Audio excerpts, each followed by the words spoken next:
we have everyone and we're ready. Can I just check? Can each speaker please, when they get up, just tell us how they would like their POIs to be done? Whether you want, a sign saying POI, whether you want someone to unmute or to put in the chat, it's entirely up to you. But if you could just, when you get up to speak, just let everyone know, just so we're all on the same page about how we want those things to happen. And just to let you all know, I'm actually typing notes on my iPad. So if you see me looking down, I'm not just, playing World of Warcraft or anything. Not that I'd ever play that. I'm not a nerd. I'm cool. Okay, Asad, you ready to go?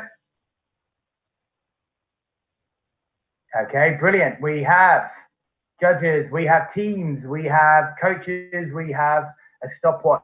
Brilliant, we have everything we need. So welcome everybody to round 5 of the online World Schools Debating Championships 2020. Proposition we have Scotland, and opposition we have the Czech Republic. You all know the motion. And so without further ado, I'd like to call upon the first speaker for Team Scotland to open the case for the proposition. Here. I'll start the stopwatch when you start talking. Sorry, just to say, if you want to give POIs, then if you do it vocally so that I can hear them.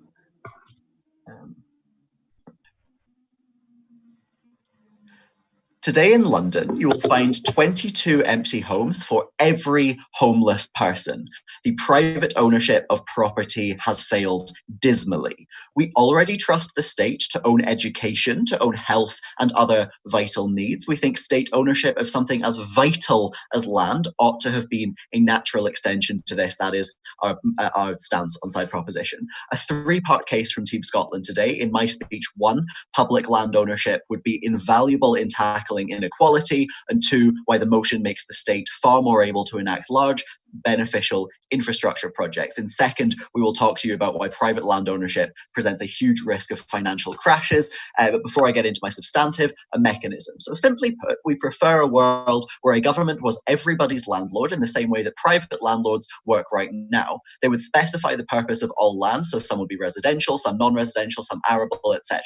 Leases would be flexible, but we think around 10 years for leases is a reasonable length of time. People would be able to leave leases before this period ends, much in the same way as that already happens with private leases, usually incurring a cost of about 2 months rent or so. Leases would be extendable after this period at government discretion, of course, and after a lease ended, a government would compensate the leaseholder for any improvements made to the land, providing an incentive to build, renovate, and innovate. We also tell you the government would provide land to less wealthy people at a price below market value, but would also use tools, maybe like auctions, to track demand and anticipate trends in the market, right? So onto my substantive, the reduction of inequality and poverty. Note, the driving factor behind skyrocketing global inequality and all of the horrendous harms that come with that is not gaps in wages or in salaries. It's enormously disproportionate amounts of capital held by elites. Most commonly, this takes the form of land and property because it's all but guaranteed to increase in value over time. I wouldn't be able to list all of the harms of this if I dedicated my whole speech to it, but here's 5 impacts that we have anyway. 1, poor people, no thank you, are locked out of land ownership by high prices because private owners will always want to sell for profit. They will always drive up prices. 2, things like loans often require land as collateral, locking the poor out of the opportunities that getting loans could provide. 3, land is passed down generationally, entrenching class systems and meaning land will never be distributed to those who most need it or would use it most effectively. 4, it forces the poor to pay rent to the rich, thus massively increasing the gap in people's wealth with no discernible impacts on the economy. And 5thly, it allows landowners to use their land in a manner that creates negative externalities like gentrification, pollution, and other things, right? And so on and so on. We tell you the rich get richer and the poor get poorer, more marginalized, and living worse lives. Why doesn't our world have these problems? No, thank you. Because we tell you that, like, quite simply, the wealthy don't own this land, and therefore are not able to exploit these kinds of benefits. It's the state owning it, right? Importantly, we give you differences between wealthy landowners and the state and the ways in which they approach landowning. Because what is a landowner's only incentive? It's profit. It's making money out of their land, right? That means that the kinds of behavior they exhibit is making their land really, really expensive, either to buy or to rent, potentially being negligent, not caring about wider harms of their land usage, because all they have to care is their own profit, not societal impact. And they're very often exploitative because they have so much control over people and they're able to leverage that in their own profit interest. The government, on the other hand, has the incentive of just winning votes and being popular with people, right? The subsequent behavior is things like wanting to reduce homelessness and poverty by providing housing to loads of people, like allowing citizens to save on rent, to contribute to the economy more because they want to be the party that benefits the economy. It's just like being nicer to leaseholders, but on like a wider scale because they don't want to annoy their voters, right? It's like ensuring use of land doesn't carry external harms for wider society, because as opposed to private landowners, the government has to care and does have a vested interest in wider society. Note that giving out housing and doing all of these things is now, under our side of the house, just so much easier for governments to do because they don't have to contend with all the barriers of private ownership. But what else can the government use this tool for? We think they can do things like solving spatial inequality by ensuring that large parts of the workforce aren't forced to live ridiculous distances away from city centres where they work and have to spend loads of money on commuting the whole time. A government can enable people to stop wasting money on paying massive rents to the rich and start investing in the world around them, right? They spend more money in shops. They spend more money like lending money potentially to friends to start businesses, right? Proposition is the side of economic stimulation because we give people more capital to invest and to use and to contribute to an economy. The government can also do things like ensuring gentrification doesn't price poorer people out of their homes, because that would be a really unpopular thing for the government to let happen, right? They would ensure that the leases are structured in a way that prevents that. They could provide a safety net, right? Allowing people to take more risks. You can start a business under our side of the house because you know that no matter how it goes, you're not going to lose your house. You do more risk-taking behavior. You're more able to lift yourself out of poverty. You're more able to contribute to society. The government can also make sure that the scarce commodity of land is used to its greatest potential, rather than being bought up and left empty by Russian oligarchs hoping for a profit, as happens to such disastrous effect in London. We tell you we give you less inequality because of this, more opportunities for the poor, no homelessness because the government just has that incentive to end it and now has the means to do it really easily, and just effectively use land, right? Opposition needs to justify private ownership that led to all of these problems in the first place and is constantly worsening them over time. Before my second substantive, a POI. Given that elections today are increasingly decided by the sizes of donations by rich people, why don't you believe that governments will rather cater to their incentives? Okay, because we think that the government has like a lot of things that they want to appeal to a wider voter base, right? They are not going to put in place policies that massively alienate vast numbers of people, because that's just something that's going to get voted them out, because that's such a negative government presence in that person's life, right? We just don't think the private companies have the same incentives and have the same like monopoly under our side of the house for reasons that we'll bring you, right? But second point of substantive, it is easier to enact large-scale infrastructure projects under our side. Under the status quo, cities, by virtue of private ownerships, are designed terribly, right? They emerge on this ad hoc basis to the extent that states are even able to do city planning whatsoever. They have to contend with people leveraging private property against them, limiting the scope and increasing the cost of any infrastructure work they want to do. This looks like people refusing to let property be used for low-cost housing or subway stations because it might inconvenience that individual at the cost of like the greater good, right? Under the motion, we just tell you the government controls leases so they can far more quickly wait for a lease to end and then use that land for something productive. We also tell you people are just more incentivized to leave their land if asked, because they are guaranteed cheaper rent somewhere else. It's also way cheaper when governments want to do this, so they can be far more ambitious in their infrastructure projects. I think this just looks like way more efficient and like people-friendly cities, right? Under the status quo, you get Jakarta, where people spend 200 hours a year sitting in traffic, right? We allow for the most efficient transport system to be designed, saving money and saving emissions. Infrastructure itself brings immense benefits, right? Our world looks like one where you can institute high-speed rail across the United States, which you can't do at the moment, to massive economic damage because some guy owns half of Utah and will never allow a railroad to go through it, right? We tell you this has so many benefits under our side of the house. We can do things like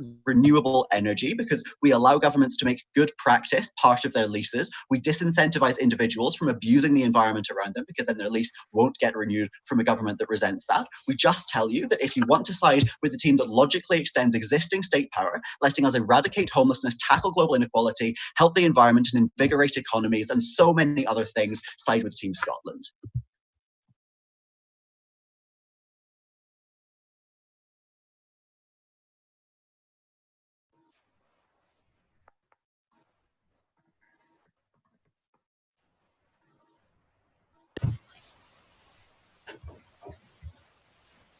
Okay, I would like to thank the speaker very much for that fine speech to kick us off. And now look across the table and call upon the first speaker from Team Czech Republic to open the case for the opposition. Here. Just like I would also want to take my POIs vocally, and I'm speaking for the rest of the team when I'm saying that, just so if we forget that you know that this is an okay way to give POIs. All right, 3, 2, 1. When proposition tells us that private property is like inherently an oppressive thing, and that's something that the state should be a lot better at controlling, we want to ask them, why then shouldn't the state control like literally everything? And the answer is because the state in general tends to be ineffective. We have run this experiment countless times and we have seen economies crash. And we believe that a similar road is one to which side proposition will be headed. 3 things. First, our stance. Second, rebuttal. Third, our own argument. We bring you 3 points under our stance. The first thing is that we want to take into combination beneficial market forces and smart regulations to mitigate any potential externalities. Secondly, how do these regulations look? We're talking about projects such as the state building social housing to accommodate homeless people, right? We're talking about eliminating building permit restrictions, which, for example, in San Francisco, create 50% of the prices of the houses. Literally, the government not allowing private developers to build there, right? This is important because not only it can then decrease the prices of housing and make it more affordable for your average person, but it also shows that the government involvement is what makes it counterproductive. But we also would want to, for example, implement a land tax, no thank you, which can incentivize people to not let land lay idle because they would have to use it for some project for that land to make active revenue. And we think that because of that, we are solving most of the problems, right? But thirdly, and this is very important, because in the status quo, for example, in Germany, we have partial land ownership where the state can own 25% of land. And we believe that insofar as proposition talks to us about huge infrastructure projects or other types of policies, why can't this be solved by this marginal land ownership? Why does the state have to own everything? And moving on to my rebuttal, right? Let's move on to their first argument. We have 2 main reactions. The first thing is that their whole argumentation is contingent on the state being able to properly redistribute land. And we give you 3 reasons as to why that is not the case.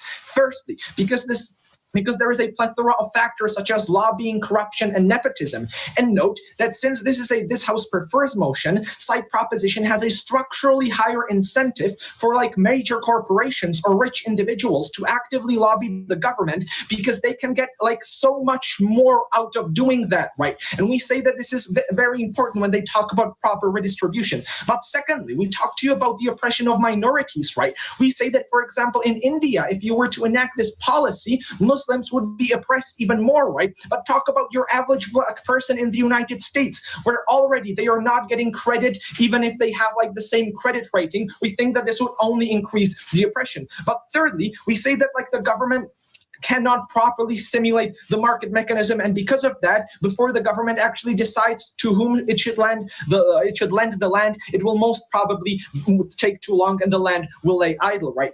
But now let's move No, thank you. But now let's move to their second argument. Because what we say here is that we can already build like large project, right? We have something that is called like the buy privilege in Germany, where the state can buy land and be the first in line, right? We say that already the state owns land, but also that we have like other policies in extreme cases, such as eminent domain. We think that this is on average much better because it is targeted, because it doesn't stifle the economic growth inside the entire country, right?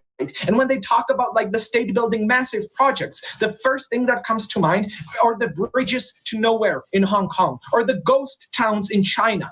And because of that, we don't think that the state is the best actor. Now, moving on to my own argument about why proposition replaces beneficial market forces. We bring you two mechanisms. Firstly, they eliminate flexibility. Because like insofar as I can freely buy land and use it for my own economic good in the status quo, I also have the ability to then sell it, right? And because of that, the person that buys it can also gain more benefits from the land because that person might have like more capital to then properly utilize a specific piece of land. Before I continue, go. If you think that the state is such a bad actor, then why are you conceding that it's more beneficial that it organises social housing rather than leaving it totally to the market? Because we think that like you have a certain limit, right? We think that the free market is something that generally is effective, but produces some externalities. We think that we mitigate these externalities with the status quo, and that taking the state power even further creates diminishing returns. All right, so this flexibility is important because when you take this transaction of like someone selling land because they have other incentives and someone buying it because they have more capital, both parties end up being happy and the land ends up being used for more productive means. But the second mechanism here concerns price, because on the land market, you have a plethora of different buyers and sellers, and each of them creates their own analysis as to what they can do with the land, what project they can build, right? How they can use it for agriculture. And this is important because you create this amalgamation or accumulation of brain power, which is then reflected in the price. And that is why price is something unique. Price is a way to give valuable information and to properly allocate resources in terms of their economic productivity, right? And this is something that proposition fundamentally takes away. Why is this important? Because on the comparative, they want to make a government committee. No, thank you. That like literally does 4 different things, right? Like makes it flexible, extends it, gives land to the less wealthy, but also like auctions it to the more wealthy, which like we think is a contradiction.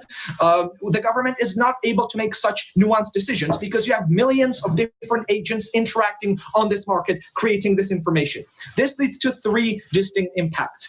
Firstly, we can have higher output comparatively under our side, because when you have effective investment and when you're able to have flexibility in terms of like shifting your investment when the conditions change, you are more likely to create efficient output. And this is crucial because over the long run, no, thank you, this output can then accumulate and create more economic growth. And note like that over the long run, economic growth is something that has lifted people out of poverty everywhere in the West, right? But secondly, we tell you that it enables people to reach their potential more fully. Because insofar as a company can like properly buy a specific place for its factory for the highest price, that company probably has the most innovative potential. The company probably can utilize that land to make the most effective output, and it can utilize the skills of the locals as well. No, thank you. This is something in which like the free choices of the company interplay with the free choices of the locals, and something that the state cannot ever properly coordinate on a national scale. This gives people the ability to be like fully employed, to fully utilize their skills, which gives them personal benefits, but it also makes their output more effective, which can then spread to the rest of the society and benefit other members of it, right? But thirdly, and possibly most importantly, when you have more interactions on the market and when you have more money circulating the market because you have more efficient output, the government is able to collect more tax revenue. And this is the comparative, right? Because proposition overburdens the government. Because under our side, the government doesn't have to make like thousands of calculations in terms of land allocation, but it can target its policies and make them focus on places that specifically matter. Because it can better address homelessness, because it can better provide social housing where it is needed the most. And not only that, but it has more resources because it generates comparatively more tax revenue. So because we have like more means to alleviate people out of poverty, because the government has more resources, and because it can target its help much more efficiently, you should vote side opposition.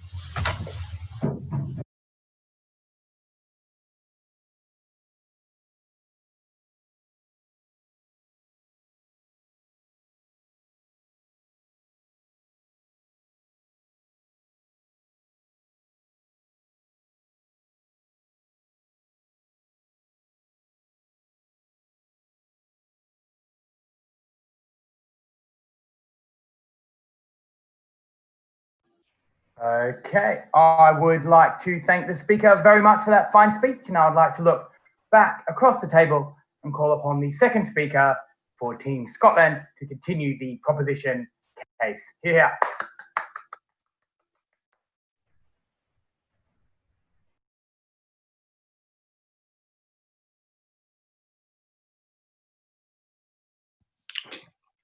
I too would rather vocal POIs.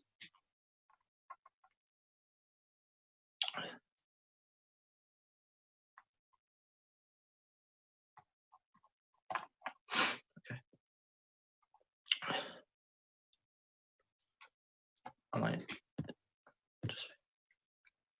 The greatest deception in history was the elite convincing the world that land could be owned.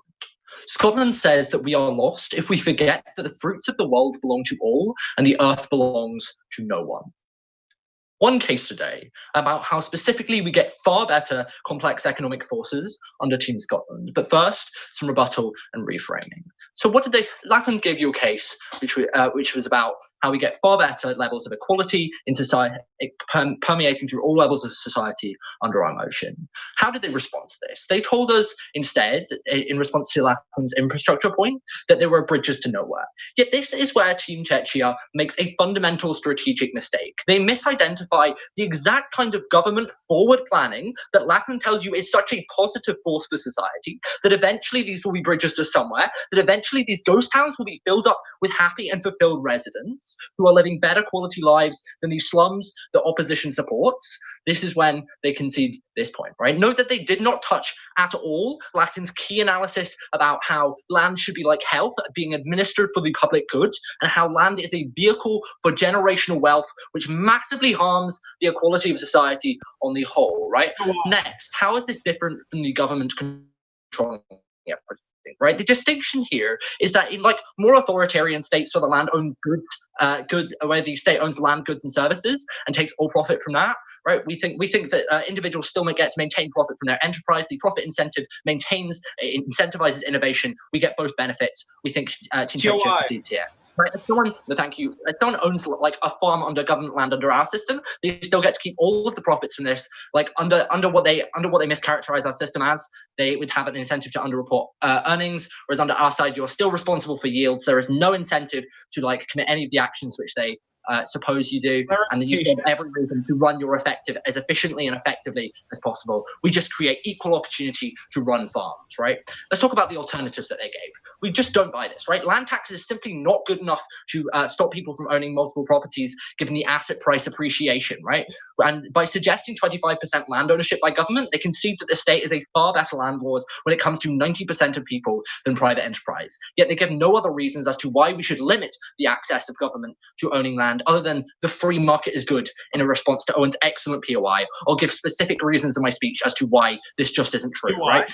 On political pressure, no thank you. Firstly, we tell you the landlord lobby disappears at the point you no longer have access to privately rent out land and exploit people who are forced to turn to you. Secondly, we tell you that decreasing the wealth of the rich through removing their land reduces their political power and their ability to malignly influence democracy. Thirdly, we tell you it mitigates the extent to which the rich can actually benefit from this, at the point at which they are no longer able to steal land through manipulating democracy from other people, right? And fourthly, let's just step back. What are they actually saying here? They're telling us that the government can sometimes represent corporate interests. Sure, we largely buy this on both sides of the house to an extent, but the alternative they have to recommend is a status quo where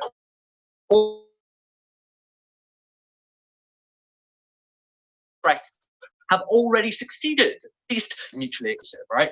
And finally, about minorities, right? Firstly, we tell you they can't do any. Why can't they do any of this under the status quo, right? If governments are such malign actors, they likely have fiat to bar ethnic groups from accessing any housing than they do like under our motion. They likely already persecute these minorities in a far more insidious way under the status quo in ops best case. Secondly, we think that governments are largely representative of the peoples that elect them. like landlords who have disproportionate social and political influence under the status quo. Or has to tell us why these landlords who elect these massively harmful governments, in their best case, are somehow immune from these very same prejudices that they criticize so much, right? We think that they are far more independent actors as landlords and are far more capable of persecuting these minorities, especially since they don't have the mechanisms like international pressure on them. Thirdly, let's bring the comparative. We think that most governments under either side of the house are good actors. We think that in the vast majority of cases, housing gets far better for minorities. Access to this stops when landlords are no longer able to discriminate against them. And fourthly, in a world where the government is tyrannical, we tell you that you get some form of accountability by voting them out in the ballot box and exercising democratic freedoms in order to change this kind of policy. We have no mechanism of accountability for the evil landlords doing the exact same actions under Ops World. We tell you this just simply results in a housing structure that works better for minorities in a world where less oppression exists. Finally, these people, in the Ops best case, where these governments systematically deny housing rights, freedom rights to minorities, we tell you they're now far more easy to access stuff like housing in other countries when they become refugees, if they leave the country, if they're so persecuted. We tell you this just isn't true under the status quo. When you have massive refugee camps, we think we just make life better for them on the whole. And finally, we get onto Ops single case about beneficial market forces. My case will directly clash with this, but a few responses. Firstly, about not improving land, we tell you government will still pay at the end for improvements, so you still have an incentive to do so. Secondly, why would government not renew your lease if you have a thriving business on your land that's improving your community? We think this comes downstream from investment. And if you want to keep your lease, you're probably incentivized to invest more into this. Business. Thirdly, actors under the status quo can just buy property as an investment and do nothing with it. Russian oligarchs own significant amounts of housing in London that goes empty. This surely isn't consistent with Ops principles. We tell you the status quo just doesn't have the kind of efficiency that Ops relies on you believing. Right. So we also told you why central planning, rather than scattered, isolated individuals trying to advance their own agenda at the cost of anyone else, is so much better. We got no response to this from Ops. We still get better economic growth. I'll take you now. Okay, you're saying that at the one hand, through populist vote, you can outvote people like landlords, etc. On the other hand, you're saying that the government will house refugees who the populist vote is generally against. You have a major tension here. So basically, when we remove landlords have no mechanism of accountability to them under the status quo, governments can. But in the worst cases where we can't get accountability and persecution continues, other countries are now more able to house these refugees at the point at which they can better construct housing. I think this is dealt with. So my point is going to be about better global economics. The first part of this is that financial crashes become far more likely. The conclusion of this argument is that mortgages make the world economy far more unstable and lead to financial crashes which cause mass suffering. Okay. Firstly, why do people take out debt? Lackland explains systemic reasons as to why people are forced to take debt to buy land as an asset and as a necessity for survival. The result of this is massive mortgage rates. So why is this so terrible? Because it's a massive part of global debt. Look at 2007 when the mortgage securities market was worth almost as much as global GDP, which has massive harms when it inevitably collapses. We think it's an intuitive principle not to put your eggs in one basket. Secondly, mortgages are so profitable for banks that they necessarily get risky with them. They become complex financial instruments traded in compound, like the trade in compound CDSs in 2008. Regulation is not enough as the profit is so great that they'll always find a way. Because so many people have mortgages and they're such a major part of debt, these inevitably cause financial crashes when they collapse. We think people can only pay them back when interest rates are low, and this isn't possible 100% of the time, or we fear the rest of the economy collapsing. We tell you private ownership, land ownership is incontrovertibly linked to the cycle of recessions. Opposition necessarily have to defend the legacy of 2008. This is the result that their model produces. We tell you this can't happen if government owns all land. We get all of the benefits of mortgages, but none of the harms of instability. We also think we weather these events better at the point at which we're able to rehome people much easier after a financial crash, subsidize and suspend rent on the parts of the government. And we think when less people are in debt to banks, the economy as a whole can better withstand these crashes. Proposition.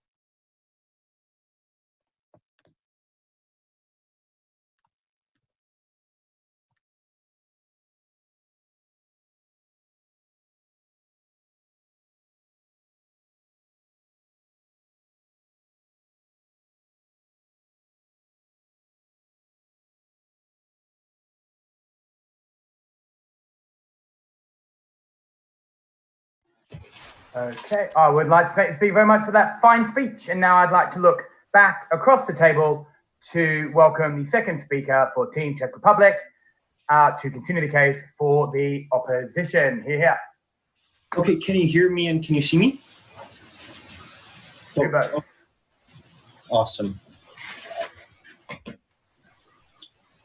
Honorable panel, coming from a post-communist country where state failed its role as arbiter of the whole economy, I've never been more proud to defend the free market forces combined with smart regulation. We tell you that on principle, we believe that those who are best fit to manage land should own it. We have never been more proud to oppose. In my speech, I'm going to do two things. Firstly, show you why proposition fails 3 of its burdens, and then bring a constructive.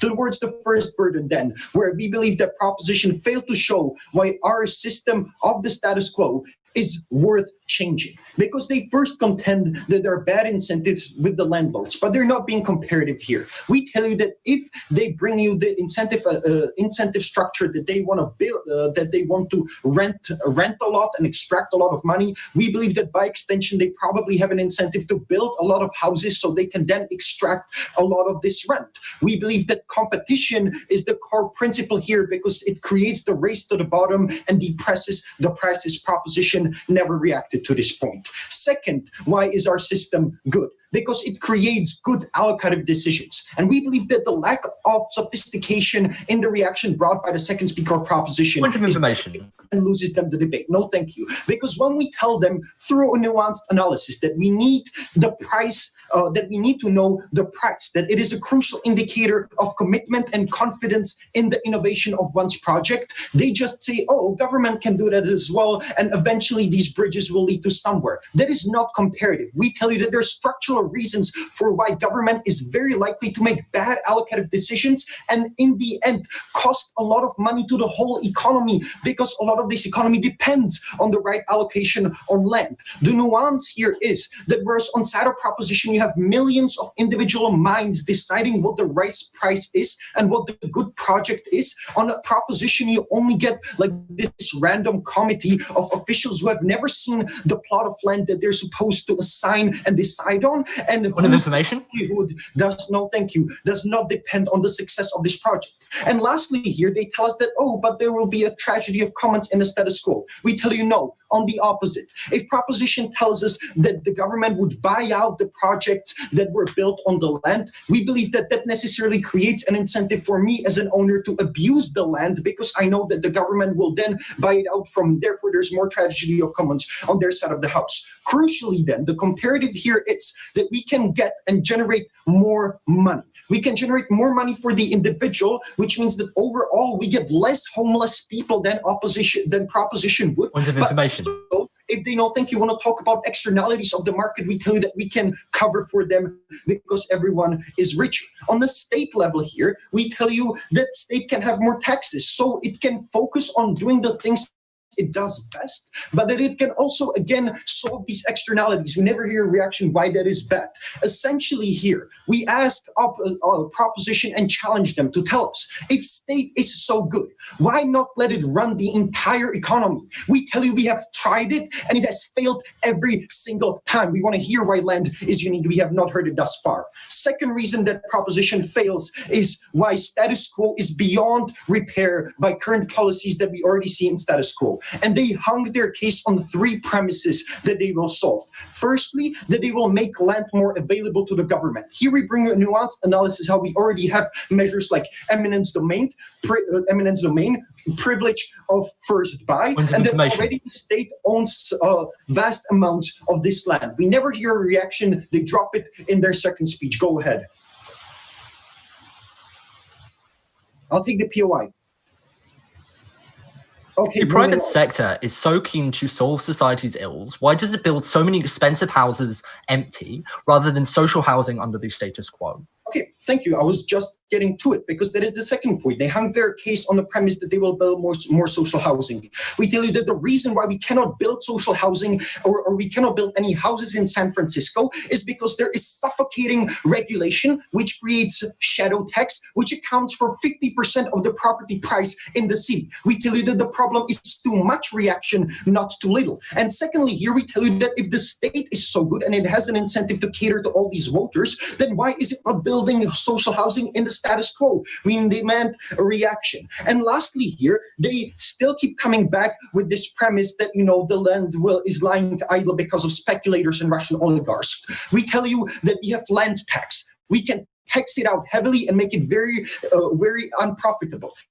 Essentially, what we tell you here is that the clash is whether government should be a market participant or market regulator. And that is the difference. We tell you that it should only regulate because it is faster, it is less uncertain, and ultimately it is more precise. Last burden that they fail is to show us why should state take literally 100% of the economy, why that is exclusively the right decision. We tell you that it is not the right decision because you, first of all, create incentive to lobby.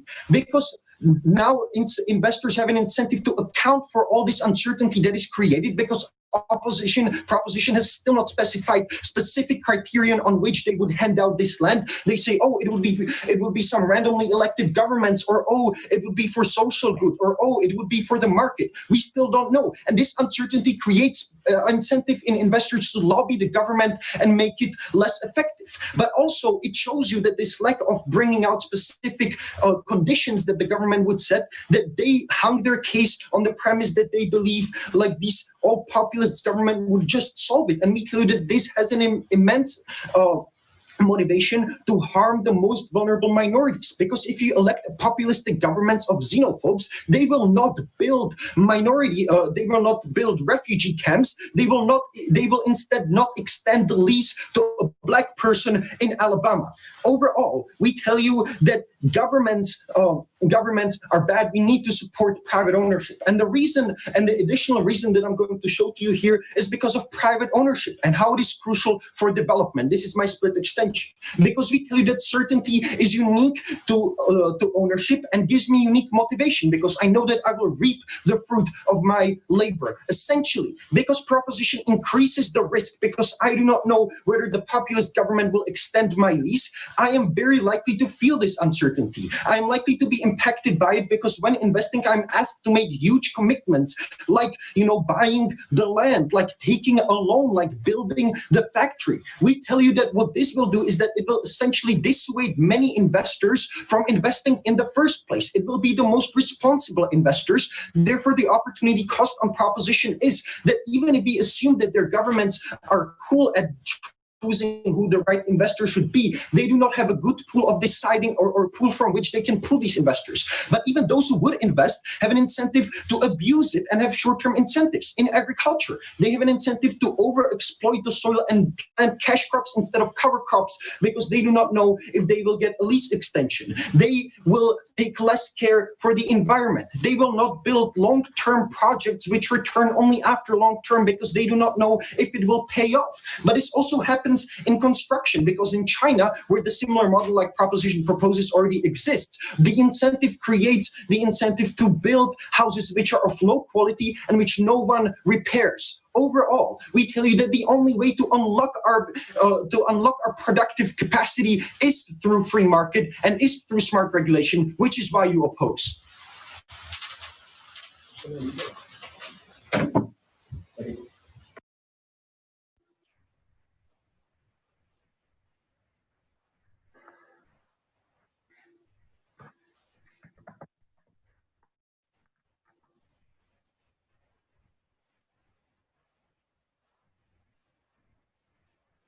Okay, I would like to thank the speaker very much for that fine speech. And now I'd like to look back across the table and call upon the third speaker for Team Scotland to continue the proposition case. Here.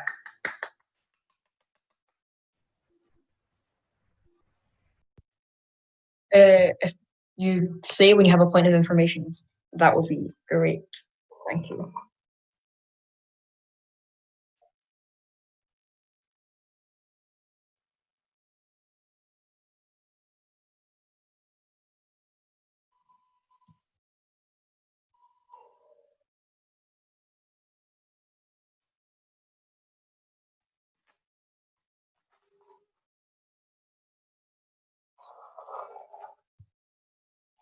the opposition concede much of our case when they say, when they say that the government is best placed to do social housing. Then they contradict themselves when they say that actually the private sector is better suited to solve homelessness. They then say that government regulations have caused homelessness in California, and then they say in the next sentence that the government is best placed to act as a regulator of markets, right? It's because opposition have never settled on a clear line what they actually want. It's too late for them to clean up their case. They're already lost this debate. Some things to get out of the way before I get on to the bulk of my case, right? They're asking us why we think that land is like this thing rather than like the entirety of the market. Okay, there's a couple of reasons for this. Firstly, we think that like land is an essential thing which anyone needs in order to like have a home and in order to produce anything. We think that therefore is a basic need which the government should provide, as it should provide other basic needs, like healthcare and like a minimum amount of income. And secondly, we think that like you cannot create land. People who own land do not have it because they deserve it and therefore they've contributed to the world, right? Rather they just ultimately it was taken by violence and it's just been paid for down the line. POI. 2 points. No, thank you. So in this speech, I'm going to talk about firstly what the incentives of governments are and why we think they're better than private landlords, and secondly, on which side gets more efficient use of land overall. Before this, 2 points which have come out of our case, which they've yet to actually respond to. One on the issue of inequality, right? Alexandr in our first speech pointed out the stark inequality that exists and how landlords are able to leverage their power to extract more and more money from the poor, and how this is a totally intolerable situation which we cannot abide by. Opposition have never shown how their market forces that they love are actually ever going to be able to correct this process of consolidation of power. Okay. Also, right, in our second speech, Oscar made our point about the prevalence of market failures when it comes to financial crises and how these are so dependent on the land market. We think that the financial crashes exert huge damage on the global population. We think they've never shown any way that they can ameliorate this on their side. We think for these two reasons alone, they fail to engage adequately with their case. We've already won because we have these two massive impacts, which they've never brought to grips with. Then onto the stuff that they do contest. Let's look at the incentives of governments. So we told you from the very start that governments are better actors than landlords. One, they're democratic and thus must help the people or are voted out. Secondly, they're responsible for the country as a whole. And so they cannot have externalities because, for example, if they impoverish the population, then that comes back to bite them in the form of low tax revenue, right? They destroy the environment, then they're less able to do production in the future. And these are whereas landlords have these externalities. So what do they say? So one, they tell us that governments are beholden to private interests. You do this in a POI in the very first speech. Now, this just doesn't work as a response if you think about it, because private landlords, which they defend on their side, are private interests, right? So at least we think that the government has some democratic accountability, which is far better than private landlords who have absolutely none. We think that ultimately, in order for no matter how much money private landlords throw, no matter how much money corporations throw at them, governments need votes to win. That's something that you can't get on their side. But furthermore, our motion reduces the power that private interests have over the government, because the main way, which we've told you, in which the global rich consolidate their power, is by having land and being able to make money whilst idly doing nothing, because people have to pay for that, right? We think that when we reduce this, we reduce the wealth of the capitalist class, and therefore we improve this on our side. This private interest point doesn't hold up. Secondly, they say the government is ineffective. Now, this is really what I'm going to deal with in my second point, right? I know that their analysis here was quite thin on the ground and just saying there are lots of things that a government would have to do. We think that we've given reasons why governments are big actors, which are able to look at things in a cohesive way, which private individuals don't. Thirdly, on this idea that the government can be racist, right? Two ideas in response. One, we think that generally governments are less racist than private landlords, right? Because if you look at the US to take an example, the government has explicitly outlawed racial discrimination for years, but landlords are still able to get away with it because they're not accountable in the same way, right? Because they know that wealthy white people are more likely to buy a house in their area if they don't have to be associated with poor or ethnic minority people. And this is something which governments can't do because it will be electoral suicide. Secondly, we think if a government is really this tyrannical, then it doesn't matter who owns the land because they can just send in the tanks and do whatever they want anyway, right? So the worst governments don't care this motion doesn't really affect them because they're going to be colluding with private interests in any case, right? And they have the power to simply override landlords. As Oscar tells you, in these very worst cases, no thank you, at least we can give them better support for refugees if they happen to come to our country. Then on to this idea of who gets more efficient land use. So firstly, on their argument that private ownership incentivizes good use of land, which state ownership doesn't do. So the idea here, firstly, is that we disincentivize efficient land use because people aren't able to profit off any investments that they make. Now, clearly here, they're not listening to our case because we've never said that we're going to seize all of the crops that a farmer produces or whatever, right? We simply say that they have to give the land back after a certain number of years, right? When they talk about the failures of the Soviet Union, this doesn't apply because people who produce more are still going to get more. Then on this idea of improvements, we have said explicitly in our case that we compensate for improvements that you get for improvements that you make to the land on our site at the end of your lease. And we probably renew the lease in any case. We think that they haven't dealt with this, right? They're not dealing with the reality of our lease. Secondly, we think that this is actually a huge problem under the existing patterns of land ownership, because rather than the earth being a patchwork of nice family farms, right, land ownership is consolidated into fewer and fewer hands. As we've told you, most farmers are peasants and the servants of landlords, and therefore they have no reason to work harder, because in any case, their landlords are going to take a lion's share of the profits and hand out to them wages that leave them nearly starving. We don't think they've addressed this in their case. Well, thank you. Thirdly, under the status quo, if you own a patch of land, you can simply wait. Its value will appreciate in a few years because there will be an increasing demand, but a fixed supply, right? Because there's no more land, but there are more people. Thus, you profit by doing absolutely nothing to benefit anyone in society, right? This is why, as we've repeatedly told you, and they've never engaged with, you have flats lying empty in London, in New York, and everywhere because they can be traded as an asset without contributing to human. Okay. We think on our side, if you do nothing with land under 10 years' time, when the lease comes in, right, you haven't made any profit because you don't get to own it and sell it and that sort of thing, right? So for this reason, we get increased incentives to make improvements because you need to in order to make any profit from your land. So we've clearly shown there's an increased incentive to use land well on our side. But secondly, on this idea of efficient land use, we told you that we get more socially beneficial land use on our side because when landlords do decide that it's worth it to do something with their land, their incentive, as we told you from the very start, is simply to extract as much profit as quickly as they can, and this is something they didn't deal with, right? This looks like chopping down the Amazon to put cattle there with no regard for indigenous people or environmental consequences of it, right? Because they'll be long gone by the time any of these things take their toll. This changes because the state doesn't have, because of the reasons that we told you in our very first point, right? The state doesn't have these externalities because all of these negative consequences will falter back in terms of low tax base and low votes for them, right? So this means that the state is able to do its effective policies, it's able to put a wind farm somewhere where it would be useful because you don't have the private landowner say, I don't want this blotting out my lovely land that I like to enjoy strolling about, right? We think that you can still build railways in order to decrease traffic because you don't have landlords objecting to this. And these are things which they never showed, and as long as private landlords exist, they will be able to lobby the state using their immense amount of power to stop these things from happening. And they will always be able to resist any sorts of regulations until the state is actually able to expropriate land and do it directly, right? In order to reduce inequality, stop financial crises, and get more efficient land use, no problem.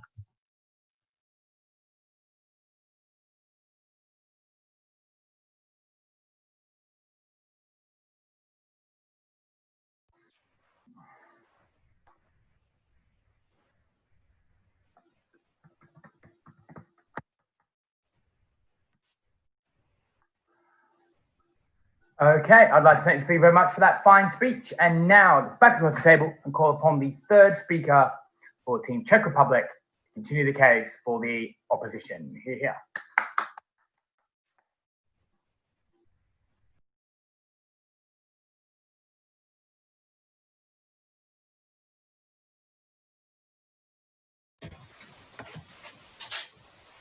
Okay, am I audible?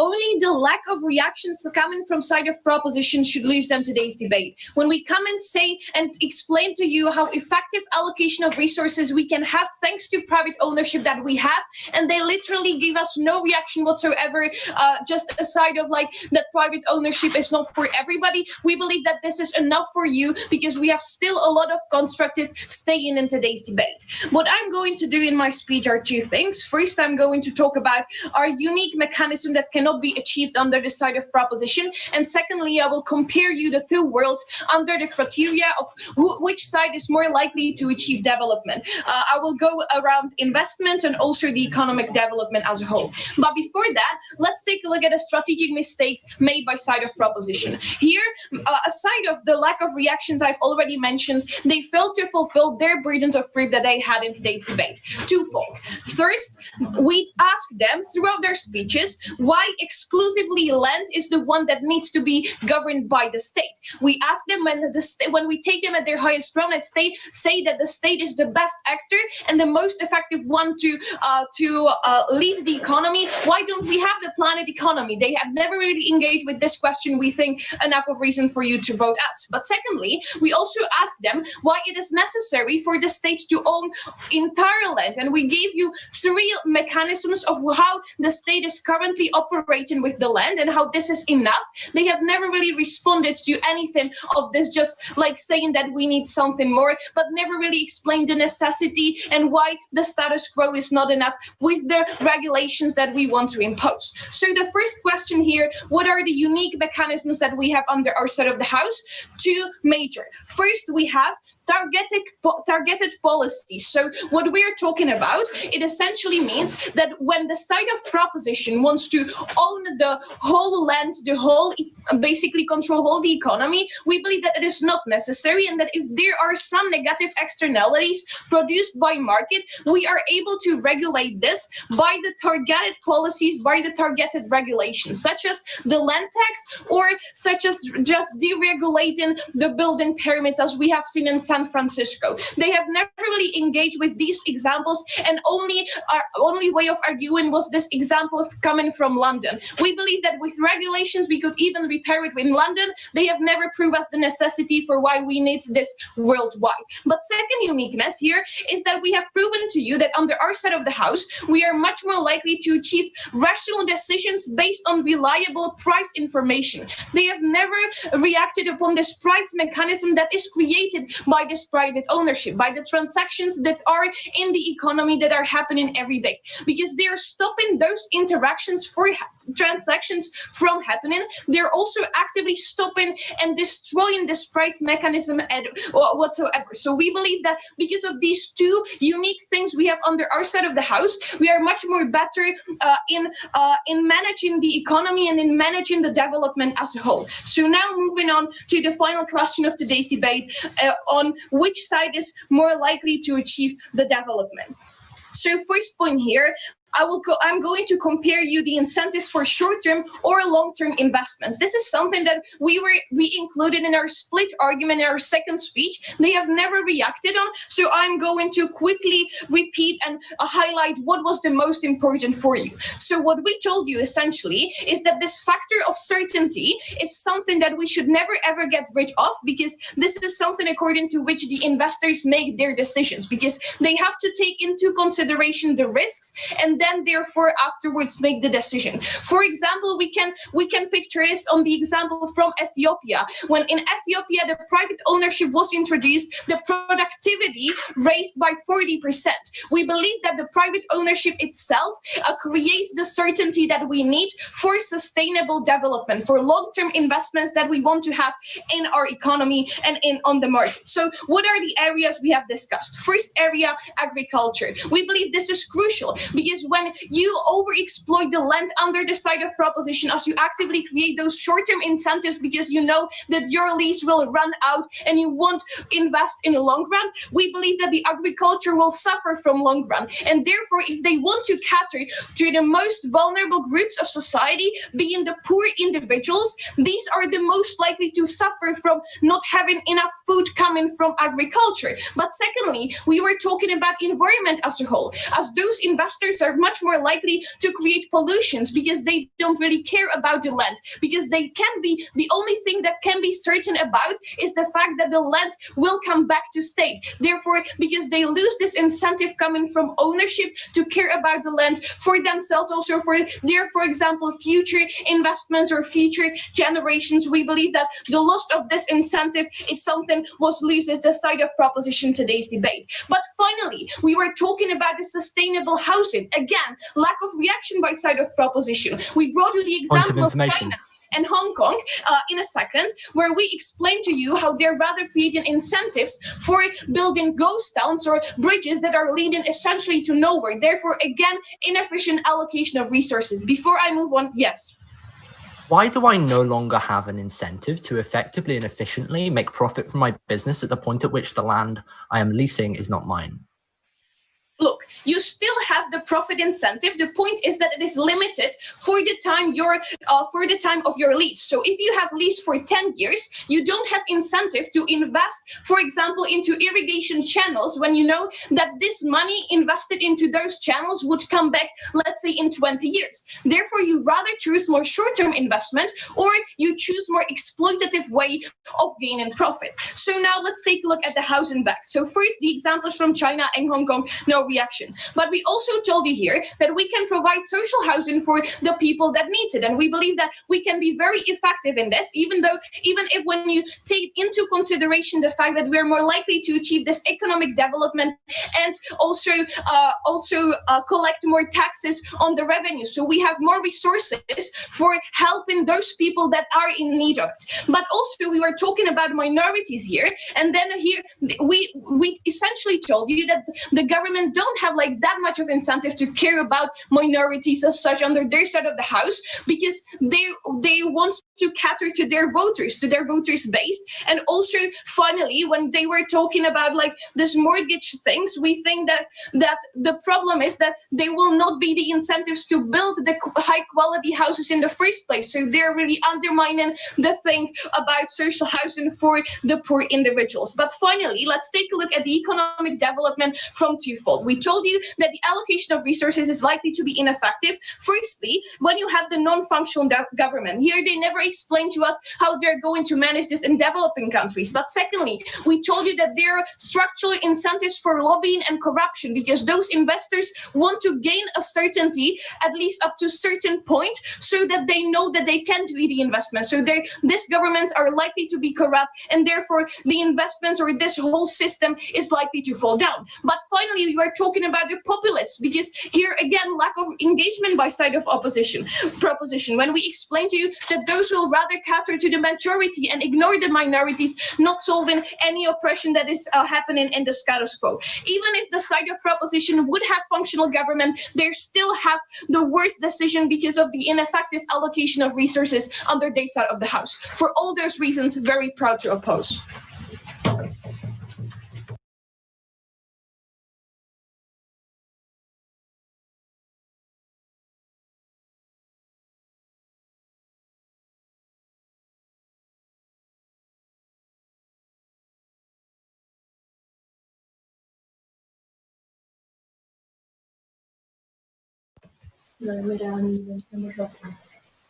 Okay, I'd like to thank the speaker very much for that fine speech. And now I'd like to call upon the third speaker, the reply speech for the Czech Republic to close out the opposition case. Okay. 3, 2, 1. We believe that, like, through observation, everyone can see that states have completely failed to properly handle the coronavirus. And because of that, we shouldn't give the majority of the economy to them as well. I'll be doing 3 things. First, I'll take a look at strategic mistakes. Secondly, I'll ask where is there better allocation? And thirdly, I'll be talking about individual decisions. 2 main strategic mistakes that we identify under side proposition. The first one concerns that they failed to engage in the counterfactual, right? Because we asked them, why is land tax not enough? And then they only responded by saying, oh, but like the price of the land rises faster. And when Viktor says, well, then we increase the land tax, they have no response and just keep on repeating these claims in the third, right? But what we also said is that, like, why isn't social housing enough, right? Why isn't the fact that we eliminate building permits and literally decrease the prices of houses by 50% not enough? They haven't properly engaged with this. And this is important because on the comparative, Viktor tells you that when you cannot extract profit as a private owner, you don't have the incentives to build houses under their side, and that is why their policies are significantly less effective. But secondly, they couldn't properly respond to our stance, because when we told them, hey guys, your problems can already be solved when the state can own just some land. Why does it have to own literally everything? We don't hear a coherent response, right? But when we ask them, okay, if the state is so great, why can't it own everything? They tell us, oh, well, the state is there to innovate, or like the private sector is there to innovate, Exactly. That's why we want people to innovate on land as well. That's why we want like developers to build more land. That's why we want people to freely change it to use it in the most effective way possible. On the other hand, we were consistent. We consistently told you that we want a combination of a free market and smart regulations. We told you that we want to emulate a model in Germany. They have tried to challenge us, but they failed on this point. Now, where is their better allocation of resources? Because this is very important. Their entire case is hinged on the state actually properly redistributing it, right? So the first thing we tell you is that there will be some sort of a populist vote that that proposition admits themselves, right? And this is important because then at the same time they say, oh, we will help Black people and oh, we will help refugees, right? Their best case scenario, even if this populist vote wouldn't succumb to lobbying, is a tyranny of the majority. And we would much rather have those minorities like empower themselves through economic growth, right? The second thing that we told you here was that you have more lobbying and corruption. And this is important because they included developing countries in their model, where this has even like worse implications and even worse redistribution. But when lastly we told you about minorities, about like what will Muslims in India have to do, they completely neglected this point. And that is why comparatively the state is a worse actor. What we told you on the other hand is that we want a regulated market. We want efficient output which can elevate people out of poverty. We want people to achieve their full potential through proper allocation of resources. And we want, and this is most importantly, to have higher tax revenue and offer targeted help, to not have an overburdened state, a state that has too much on its back, a state whose back will fundamentally break. But then secondly, where do individuals make better decisions? Because Viktor tells you about why private ownership like enforces responsibility. Why in the developing world, the lack of private ownership leads to an overexploitation of land, and that literally means famines, right?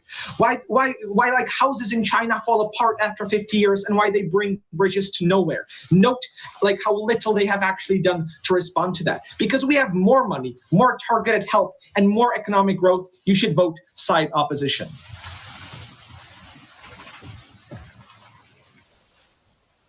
Yeah.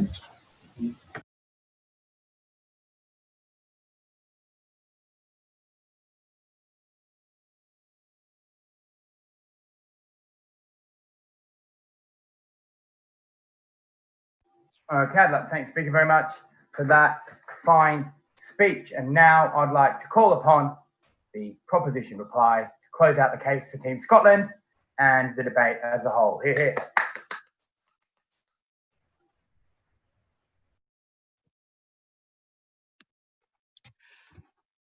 That COVID line at the beginning of the last reply speech was really interesting to me, given that it seems that in terms of global responses to the pandemic, it has been much better dealt with by countries which have much more state involvement in the healthcare system, like Cuba and Vietnam, than those with much less state involvement in the healthcare system, like the United States and Brazil. You know, interesting case study from side opposition there coming out right at the end of their case. But regardless, I think that there are two questions that are really important when we are judging this debate. Firstly, is the free market, opposition's counter-mech, an effective distributor of land? And secondly, how likely are governments to be good landlords under our side of the house? So firstly, let's look at this idea about, is the free market an effective distributor of land? First thing was a disagreement here about what we mean by effective, right? Because on opposition, we kind of get this idea that the only reason that land can possibly be effective is that it caters to private interests really well, and there's lots of like economic growth and business and everything happening here. We were much more nuanced on side proposition, right? We told you that effective land distribution only happens when it also has good externalities, because that's, you know, an external thing that affects everyone in society rather than the few people actually using a plot of land.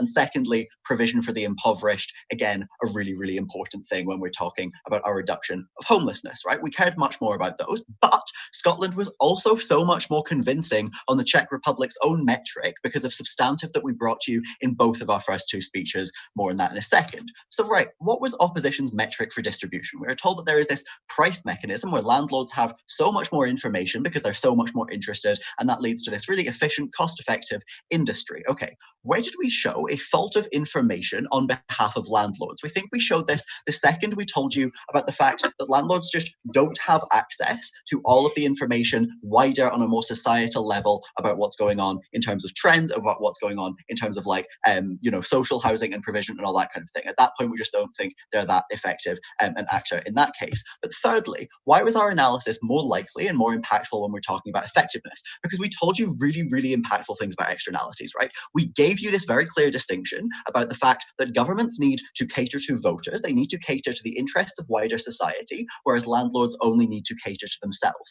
At that point, we get things like climate change, right? We told you 3 reasons as to why, at least, as to why governments are so much more like predisposed to tackling climate change than private companies. The only response we got from opposition here was that like private companies will just destroy their own land if they know they'll give it up. We found this really quite uncomparative, right? Because we told you reasons as to why governments can bake environmental protections into lease conditions and cancel contracts. We also told you why it just makes absolutely no sense for a company to say that they want to make themselves really unpleasant in the eyes of the government and probably never get a lease renewed and never get more land, right? We just didn't really buy that. Secondly, we told you about infrastructure and all the barriers that exist there under the status quo and why that gets so much better under our side. In terms of provision for the poor, we gave you so many reasons as to why the government is so much better at judging what poor people need and how to react to that, right? We told you about generational wealth. We told you about spatial inequality. We told you about gentrification. We told you about loans. We told you about all sorts of things, none of which side opposition have really spent much time responding to, right?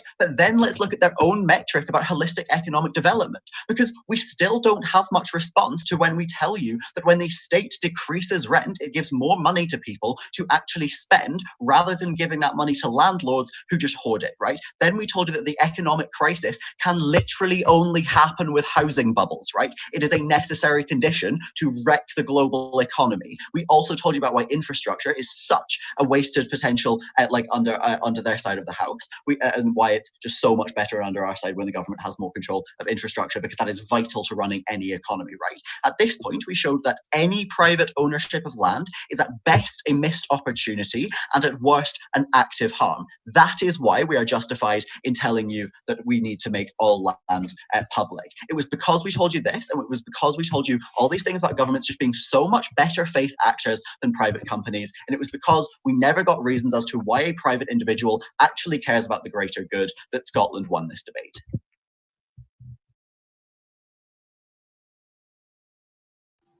Okay, thanks very much for that fine speech, and indeed all speakers for their contributions today. I will now send my message out into the ether and see if they will take us away from you for a while to make our decision. We are in A16.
Yeah, I think so. Okay, you now speak for Team Scotland. You are responsible for all things that happen from here. Team Czech Republic, are you here, everyone? Yes. Okay, brilliant. Well, thank you very much for that. I think I am going to get to the decision quite quickly, but I will say just a bit of general feedback. I think this is a perfect example of both the strengths and sometimes the challenges of pre-prepared debates. But I'll get into that a little bit more. Some of the research was brilliant, but I think as a result, and part of the difficulty we had in reaching a decision was about the extent to which teams are able to move out of their own frame of the debate to really engage with the world the other team was setting up and the terms they were setting out, which meant this debate was very complex, lots of material. But in terms of the decision, I will tell you that it was a split decision. And ultimately, it was a 2-1 victory for the proposition Team Scotland. Congratulations to them and commiserations to Team Czech Republic. As I said, we all felt this was an incredibly close debate and quite a complex one.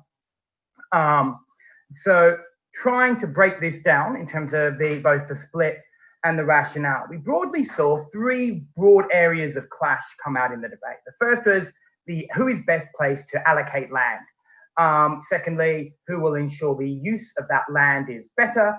And then finally, there was these sort of ideas of debt and long-term development. Now, at the beginning of this debate, Scotland set this debate up very clearly in the context of a housing crisis.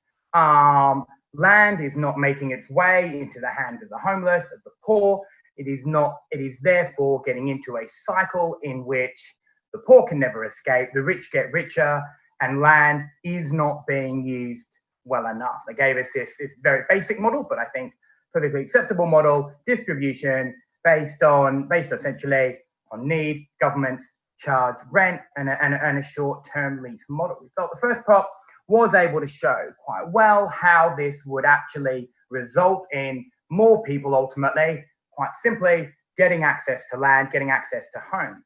Now, where we immediately saw a difference was that the broad approach of the opposition, Team Czech Republic, was taking a very different angle on this debate. Rather than focusing very specifically on sort of housing, was taking a much sort of wider view of land usage, and the role that markets play generally in fueling the economy through land, through markets.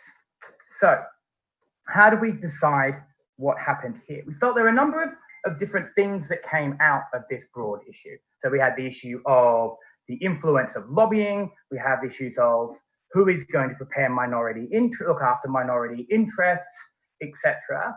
And what we felt, though, the majority of judges felt that while there was a lot of interplay on a lot of these small issues, and whilst there was an attempt by the opposition to cross over and explore these sort of alternatives of the building of housing, what we never really felt that we got enough of from the opposition was what's the link between a market force and the role of the market in filling an apparent gap and an apparent need within the broad land market in terms of their capacity to provide for housing, to provide for people outside of a basic desire and need for profit. How are they going to deal with things like intergenerational land transfer? How are they going to deal with the ideas of the rich being able to sit on land and accrue wealth? Now, we felt that there was an attempt in terms of things like, if it gets really bad, we'll allow for social housing. We had this idea of the increase in property tax.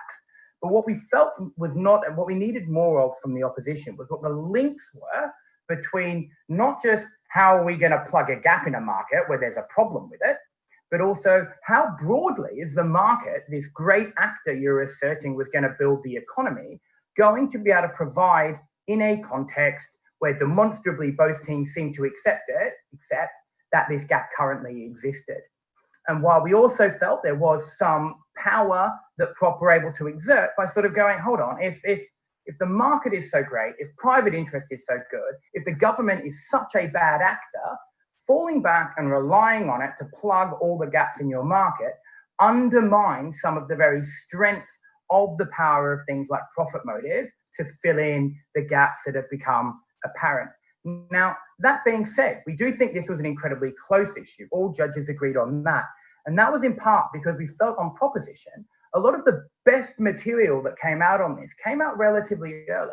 And while not completely dropped, wasn't really defended as much as it could have been down the table. And whilst, as I said, we felt that opposition were able to sort of chip away and mitigate aspects of it, by the end, there was enough of that still standing as a majority of us felt to mean that ultimately the prop were very able to cover this. Now, that wasn't universal. A couple of the judges felt that, one judge felt that actually this was essentially a wash on both sides, and one judge who was not actually casting a ballot but was in the room actually felt that this issue of minorities was a really big issue in the debate, and ultimately one that carried for the opposition. But most of us, the majority of us, felt that that point, it went backwards and forwards, but ultimately we weren't convinced as that sub point that any one team was really able to really grasp that point in terms of showing how either the government as actor